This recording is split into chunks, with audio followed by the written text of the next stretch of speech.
पापा, ये क्या मेरी पत्नी लगा रखा है आपने? आपकी पत्नी कोई अनूठी या हूर की परी नहीं है। जब से आए हैं एक ही रट लगा कर रखी है कि इस घर में हिस्सा नहीं देंगे। इन पैसों पर तुम्हारा कोई हक नहीं है। मैं मेरे घर की अलमारी भी नहीं खोल सकता क्या? माँ मुझे अलमारी खोलने से रोक रही थी, इसलिए मुझे मजबूरी में उन्हें धक्का देना पड़ा। आखिर इस घर पर हमारा भी अधिकार है।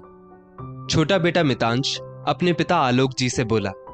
आलोक जी ने खींचकर एक तमाचा छोटे बेटे के गाल पर जड़ दिया और गुस्से में बोले, तुम्हारी हिम्मत कैसे हुई मेरी कल्याणी के साथ ऐसा व्यवहार करने की? छोटी बहू सीमा तमक कर बोली, पापा जी, आपको शर्म नहीं आती अपने शादीशुदा बेटे पर हाथ उठाते हुए? भूलिए मत, अभी आपके बेटे से ज्यादा मेरे पति हैं। अब इन पर आप दोनों का कोई अधिकार नहीं। अरे आपको पता भी है आज ये कितने बड़े आदमी हैं।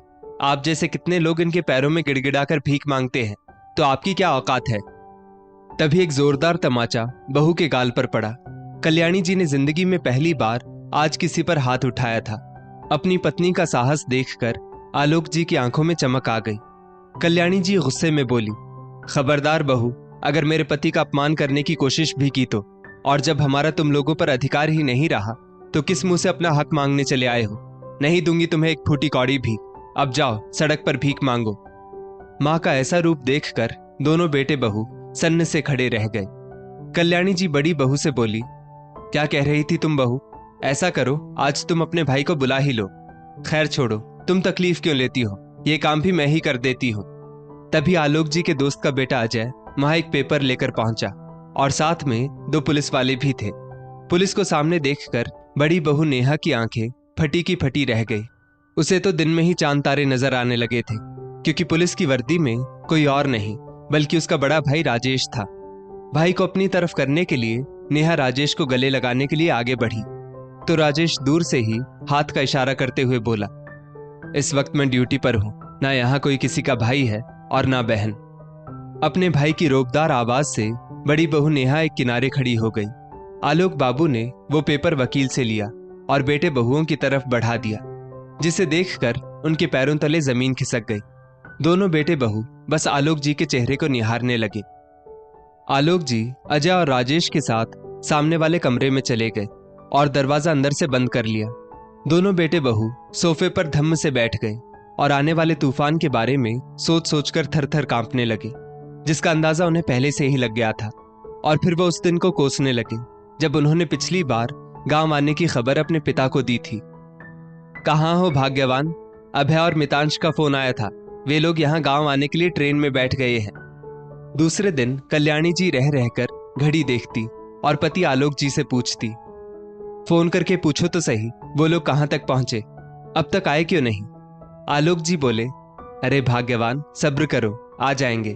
तुम 2 घड़ी चैन से बैठ जाओ, अब सुबह से तरह तरह के पकवान बनाए जा रही हो। कल्याणी जी बोली, सबकी पसंद का खाना बनाया है आज मैंने, देखना खाना खाते ही खुश हो जाएंगे सब। पूरे 2 साल बाद देखूंगी आज सबको। आंखें तरस गई थी अभय और मितांश को देखने को। आलोक जी बोले, कल्याणी, दोनों बेटों का काम ही ऐसा है, सुबह 9 से शाम 7 बजे की ड्यूटी ऑफिस में बजानी ही पड़ती है। कैसे समय दे पाएंगे हमको, इसलिए तो 2 साल बाद आ रहे हैं। कल्याणी जी बोली, फोन पर कह रहे थे दोनों, इस बार हमें भी अपने साथ शहर ले जाएंगे। वैसे भी अब यहाँ अकेले नहीं रहा जाता, घर काटने को दौड़ता है। आलोक जी और कल्याणी जी के दोनों बेटे अभय और मितांश शहर में नौकरी करते थे। दोनों की पत्नियां नेहा और सीमा भी शहर में उन्हीं के साथ रहती थी। आज पूरे 2 साल बाद दोनों बेटे बहू अपने गांव आ रहे थे, जिनका बेसब्री से आलोक जी और कल्याणी जी इंतजार कर रहे थे। कल्याणी जी बोली, सुनिए, मैंने तो हम दोनों के कपड़े भी बैग में भरकर रखे हैं, क्योंकि अभय कह रहा था कि वे लोग सिर्फ यहाँ 2 दिन ही रुकेंगे। आलोक जी बोले, तुम भी हद करती हो भाग्यवान, बेटे बहुओं से पूछे बिना ही तुमने पैकिंग भी कर ली। कल्याणी जी बोली, आप तो रहने ही दीजिए, आपसे तो बात करना ही बेकार है, हमेशा उल्टा ही बोलते हो। जब एक बार वे लोग कह चुके हैं कि इस बार हमें साथ शहर ले जाएंगे, तो बार बार उस बात को क्या दोहराना। उतने में गाड़ी के हॉर्न की आवाज बज उठती है। कल्याणी जी और आलोक जी खुश होकर बाहर बेटे बहुओं के स्वागत के लिए जाते हैं। आलोक जी और कल्याणी जी को देखकर बेटे बहू उनके पांव तक नहीं छूते हैं। कल्याणी जी मन ही मन सोचती है, बेचारे बहुत थक गए होंगे, इसलिए पांव छूना तक भूल गए। चारों अंदर आकर फ्रेश होते हैं और फिर खाना खाने बैठते हैं। छोटा बेटा मितांश खाना खाते खाते बोला, वाह माँ, तुम्हारे हाथों में आज भी वही स्वाद है जो सालों पहले हुआ करता था। कुछ भी कहो माँ, सीमा तुम्हारे जैसा खाना कभी नहीं बना सकती। सीमा एक पल को गुस्से में मितांश को देखती है और सभी हंस पड़ते हैं। थोड़ी देर सभी लोग बातें करते हैं और फिर दोनों बेटे बहू अपने अपने कमरे में आराम करने चले जाते हैं। शाम को कल्याणी जी सभी के लिए चाय बनाकर लाती है। तभी अभय मितांश से कहता है, मितांश, परसों शाम की टिकट बनवा देता हूं, हम चारों के वापस जाने की। मितांश भी सहमति दे देता है। कल्याणी जी बोली, बेटा, इस बार तो तुम मुझे और तुम्हारे पापा को भी साथ ले जाने वाले थे ना। इतने में बड़े बेटे अभय की पत्नी नेहा बोली, मम्मी जी, अभी तो हमने नया फ्लैट लिया है, अभी तो फ्लैट में काम कराना भी बाकी है। कल्याणी जी बोली, अरे कोई बात नहीं, उतने दिन हम मितांश के घर रह लेंगे। मितांश की पत्नी सीमा बोली, मम्मी जी, आप तो जानती हैं, मैं और मितांश सुबह ऑफिस के लिए निकल जाते हैं और फिर देर रात घर आते हैं। अभी हमारी इतनी इनकम नहीं है कि हम कुक और मेड लगा सके। मेरे घर में तो राशन का भी सामान जमा नहीं रहता है और ऐसे में आप बूढ़े लोगों के खाने पीने का ध्यान मैं नहीं रख पाऊंगी। हम दोनों तो कुछ भी खाकर गुजारा कर लेते हैं, मगर आप लोगों को तो कुछ भी नहीं खिला सकते ना। अभय और मितांश ने भी अपनी पत्नियों की बात में सहमति दिखाई और बोले, मम्मी जी, पापा जी, अभी हम लोग खुद ही वहां सेट नहीं हुए हैं, ऐसे में आप लोगों को वहां ले जाकर कोई मतलब नहीं है। ये सब सुनकर कल्याणी जी तो रोने ही लग गई और बोली, बेटा, तुम लोगों के बिना मेरा यहाँ दिल ही नहीं लगता है, खाली घर मुझे काटने को दौड़ता है। हम दोनों बूढ़े तो बस तुम लोगों के साथ रहना चाहते हैं। अभी तो शरीर में इतनी ताकत है कि मैं घर का सारा काम भी कर सकती हूँ। कल्याणी जी की बात सुनकर बेटे बहुओं ने कोई प्रतिक्रिया नहीं दी। नेहा अपने कमरे में जाकर अभय से बोली, तुम्हारी माँ तो पीछे ही पड़ गई है शहर आने के लिए, मगर मैं कह देती हूँ, मुझसे इनकी सेवा चाकरी नहीं होगी। तुम तो जानते हो वहां अकेले हमारी कितनी अच्छी लाइफ है। अभय बोला, हाँ, तो मैं भी कौन सा उन्हें अपने साथ शहर लेकर जा रहा हूं। दूसरी तरफ सीमा भी मितांश से बोली, ये दोनों गांव में रहें वही अच्छा है, वरना वहां आकर हमारी जिंदगी में इंटरफेयर करने लगेंगे। मितांश बोला, डोंट वरी यार, हम दोनों के इतने सारे शौक हैं कि हमसे हमारा ही खर्चा उठ जाए वही बड़ी बात है। इन दोनों को वहां ले जाकर मुझे अपना खर्चा नहीं बढ़ाना। दरअसल दोनों बेटे माता पिता को अपने साथ शहर ले जाना ही नहीं चाहते थे। अपनी आजादी भरी जिंदगी में वे लोग कोई खलल नहीं चाहते थे। जब चाहे मर्जी से पार्टी करना, बाहर घूमने जाना, रात को देर से घर आना, ये सारे शौक वे लोग शहर में आराम से पूरे कर रहे थे। मगर माँ पिताजी को यही बताते कि वे लोग अभी सेट नहीं हैं, ताकि कहीं उन्हें माँ पिताजी को शहर ना ले जाना पड़ जाए। 2 दिन बाद बेटे बहुओं के शहर वापस जाने का समय आ गया। कल्याणी जी की तो आंखों से आंसू थमने का नाम ही नहीं ले रहे थे। वे फिर से एक बार बोली, मैंने तो हम दोनों के कपड़ों का बैग भी तैयार कर रखा था। अभय माँ की बात को काटते हुए बोला, माँ, अब हमें जाने दो, ये क्या जाते वक्त रोना धोना लगा कर रखा है। पीछे पीछे मितांश भी बोला, हाँ माँ, आप लोग शांति से यहाँ रहो, वैसे भी शहरी जीवन आप लोगों के लायक नहीं है। इतना कहकर वे लोग स्टेशन जाने के लिए गाड़ी में बैठ गए। आलोक जी तो सब कुछ समझ चुके थे, मगर नहीं समझी तो कल्याणी जी। थोड़ी ही देर में वो बोली, सुनिए, घर बिल्कुल खाली खाली लग रहा है, बेटे बहुओं के बिना बिल्कुल अच्छा नहीं लग रहा है। और फिर से जोर जोर से रो पड़ी। आलोक जी कहना तो चाहते थे, कल्याणी, अब तेरे बेटे बदल चुके हैं, वे हम दोनों बूढ़ों को अपने साथ नहीं रखना चाहते। मगर कल्याणी जी को लगातार रोता देख वे कुछ नहीं बोले। अब कल्याणी जी खोई खोई सी रहने लगी, खाना भी ढंग से नहीं खाती थी। उनके चेहरे की झुर्रियां और अधिक गहरी हो चुकी थी। आलोक जी कल्याणी जी को बहुत समझाने का प्रयत्न भी करते, मगर कल्याणी जी की आंखों पर तो बेटे बहू के मोह की अंधी पट्टी चढ़ी हुई थी। इसलिए कल्याणी जी अब बीमार रहने लगी थी। एक रोज कल्याणी जी बरामदे में बैठी हुई थी कि उन्हें बाहर से आवाज आई, साड़ियां ले लो, साड़ियां। कल्याणी जी ने नजर उठाकर देखा तो एक वृद्ध महिला, करीबन 70 साल की उम्र रही होगी, वो साड़ियां बेच रही थी। उसके चेहरे पर एक मुस्कुराहट लगातार दिख रही थी। उसे देखकर मानो ऐसा लग रहा था जैसे वो अपनी जिंदगी से बहुत खुश हो। कल्याणी जी ने उसे बुलाया और साड़ियां देखने लगी। कल्याणी जी बोली, आप इस उम्र में भी घर घर जाकर साड़ियां क्यों बेच रही है? क्या आपका कोई नहीं है इस दुनिया में? वृद्ध महिला पहले तो हंसी, फिर बोली, बहन, मेरे 4 बेटे हैं जो शहर में रहते हैं। अपना पेट काट कर मैंने उन्हें पढ़ाया लिखाया, शहर में नौकरी लगते ही उनकी शादियां भी करवाई, मगर अब चारों में से किसी के घर में मेरे लिए कोई जगह नहीं। पति का साथ भी जवानी में ही छूट गया था। ऐसे नालायक बेटों पर आश्रित रहने से बेहतर मैंने छोटा ही सही मगर अपना व्यवसाय शुरू किया। घर घर साड़ियां बेचने जाती हूँ, उससे मेरा खर्चा भी निकल जाता है और 4 लोगों से मिलकर थोड़ा हंस बोल लेती हूँ तो दिल को भी सुकून मिल जाता है। कल्याणी जी को उन वृद्ध महिला की बात सीधे दिल पर लग गई। वो सोचने लगी, दोनों बेटे बहू ने वापस शहर जाकर मुझे फोन तक नहीं किया, जबकि वे लोग यहाँ देखकर भी गए थे कि मेरा उन लोगों के जाने के कारण रो रो कर बुरा हाल है। मुझसे तो ये वृद्ध महिला बेहतर है जो बेटों को भुलाकर अपना जीवन यापन कर रही है।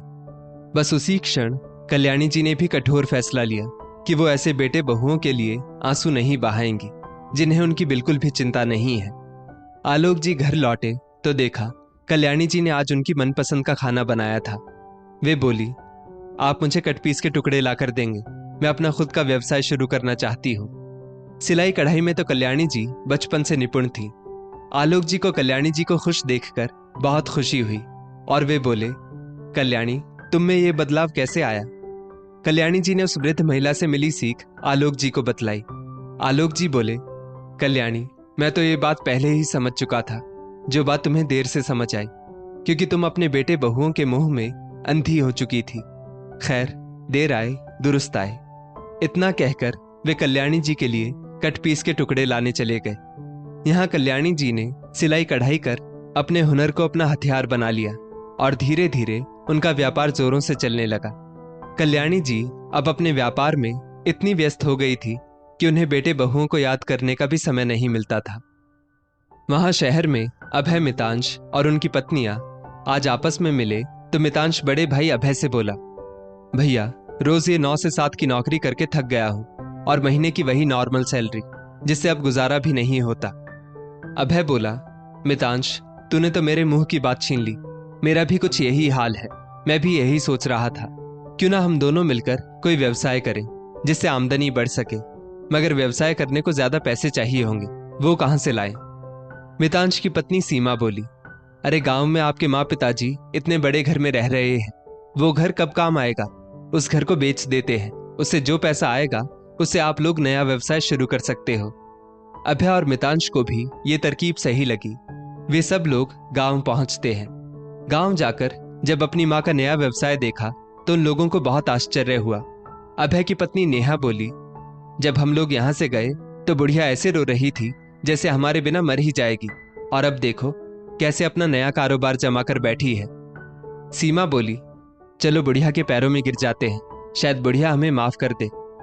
कल्याणी जी पीछे से अपनी बहुओं की बातें सुनकर बोली, इसकी कोई जरूरत नहीं और तुम लोग चिंता मत करो, अब तुम्हारे साथ शहर आने के लिए वापस रोऊंगी नहीं। शायद उस वक्त मैं तुम लोगों से कभी दूर नहीं होना चाहती थी, इसलिए तुम्हारे सामने गिड़गिड़ा रही थी, मगर तुम लोगों ने मुझे उस अवस्था में छोड़कर जिंदगी का नया पाठ सिखा दिया।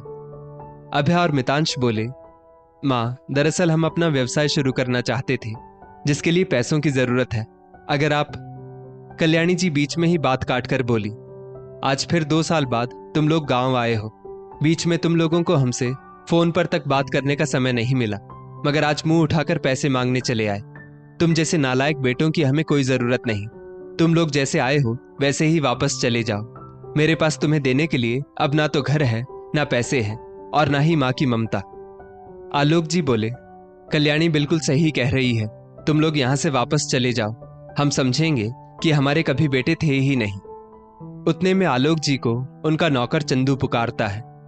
बड़ा बेटा अभय माँ कल्याणी जी से बोला, क्या कहा, चले जाएं? ऐसे कैसे चले जाएं मम्मी? इस घर पर हमारा भी अधिकार है, इस घर में हम हमारा हिस्सा लेकर ही रहेंगे। अभय की पत्नी नेहा बोली, बिल्कुल सही कह रहे हैं आप, अभी मेरे भाई राजेश को बुलाती हूँ और इन बूढ़ों पर घरेलू हिंसा का इल्जाम लगा देती हूँ, फिर देखती हूँ कैसे हमें घर में से हिस्सा नहीं देते ये लोग। छोटा बेटा मितांश जबरन अलमारी की चाबी लेकर अलमारी खोलने का प्रयास करता है। उतने में कल्याणी जी आकर उसके हाथ से चाबियों का गुच्छा खींचती है और मितांश उनको धक्का दे देता है। आलोक जी ये देखकर तमतमा उठते हैं और मितांश को एक थप्पड़ जड़ देते हैं। आलोक जी और कल्याणी जी पहले ही वकील अजय और राजेश को सब बता चुके थे, इसलिए उन्होंने उन दोनों को बुला लिया। अजय ने जो पेपर बेटे बहुओं को पकड़ाया था उसमें साफ लिखा था कि जो बेटे बहू माता पिता की सेवा नहीं करते उनका माता पिता की प्रॉपर्टी पर भी कोई अधिकार नहीं है। थोड़ी देर में दरवाजा खुला। आलोक जी, अजय और राजेश बाहर आए। नेहा का भाई राजेश बोला, अगली दफा तुम चारों में से किसी ने भी आलोक जी और कल्याणी जी को परेशान करने की कोशिश की तो तुम चारों को गिरफ्तार कर लिया जाएगा। और नेहा, तुम वहां मायके में भी अपनी भाभी को परेशान करती थी, जिस वजह से मम्मी पापा ने तुम्हारी शादी जल्दी करवा दी थी, और अब यहाँ ससुराल में अपने सास ससुर की भी सेवा नहीं हुई तुमसे। सुधर जाओ अब तो, वरना ससुराल तो ससुराल, मायके से भी हाथ धोना पड़ेगा तुम्हें। दोनों बेटे बहू आलोक जी और कल्याणी जी से माफी मांगते हैं, मगर वो उन्हें माफ नहीं करते हैं और दोनों बेटे बहू इतना सा मुंह लेकर वापस शहर चले जाते हैं। दोस्तों, माता पिता अपने बच्चों से निस्वार्थ प्रेम करते हैं, मगर वही बच्चे बड़े होकर माता पिता की प्रॉपर्टी और पैसों से तो प्रेम करते हैं, मगर अपने माता पिता से नहीं। आखिर क्या माता पिता का प्रेम उनके लिए कोई मायने नहीं रखता है? जो माता पिता अपने बेटों को पालकर एक साथ बड़ा करते हैं, क्यों बड़े होकर वही बेटे अपने अलग अलग घर में भी अपने माता पिता को नहीं रख पाते? इस स्टोरी को लेकर आपकी क्या राय है? नीचे कमेंट करके जरूर बताइएगा। और ऐसी ही और भी बेहतरीन वीडियोस के लिए हमारा पेज जरूर फॉलो करें। धन्यवाद।